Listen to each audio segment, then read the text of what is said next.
बाबा बागेश्वर का महाविद्रोह, जातिवाद पर सर्जिकल स्ट्राइक, पाकिस्तान को खुली चेतावनी, नई दिल्ली से वृंदावन तक 131 किलोमीटर की अग्नि परीक्षा। धीरेन्द्र कृष्ण शास्त्री, जिन्हें दुनिया बाबा बागेश्वर के नाम से जानती है, अब सिर्फ कथावाचक नहीं रहे। उन्होंने भारत को हिंदू राष्ट्र बनाने का ऐसा बिगुल फूंका है जिसकी गूंज पूरे देश में सुनाई देने वाली है। 7 नवंबर से शुरू होने वाली उनकी 131 किलोमीटर की पदयात्रा दिल्ली से वृंदावन तक सिर्फ एक धार्मिक यात्रा नहीं बल्कि राष्ट्रवाद का एक शंखनाद है। सवाल यह है कि क्या ये यात्रा भारत की राजनीति की दशा और दिशा बदलने वाली है?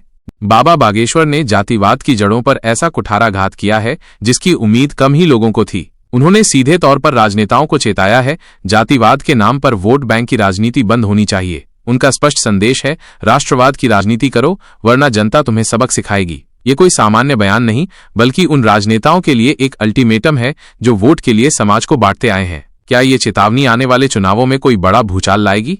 सीमावर्ती राज्यों की सरकारों को धीरेन्द्र कृष्ण शास्त्री ने जिस तरह से बांग्लादेशियों और रोहिंग्याओं को प्रवेश न देने की अपील की है, वह देश की सुरक्षा और संप्रभुता से जुड़ा एक बड़ा सवाल खड़ा करता है। उनका ये बयान कि रोहिंग्या को देश में लाने का मतलब होगा देश को मिटाना, एक गहरी चिंता को दर्शाता है। क्या सरकारें इस चेतावनी को गंभीरता से लेंगी या फिर ये सिर्फ एक और बयान बनकर रह जाएगा? पाकिस्तान को बिगड़ी औलाद का तमगा, क्या होगी अगली चाल? सबसे बड़ा और सबसे तीखा हमला बाबा बागेश्वर ने आतंकवादियों को पनाह देने वाले पाकिस्तान पर बोला है। उसे बिगड़ी औलाद बताते हुए उन्होंने कहा, अगर पाकिस्तान नहीं सुधरा तो आगे भी सबक सिखाएंगे।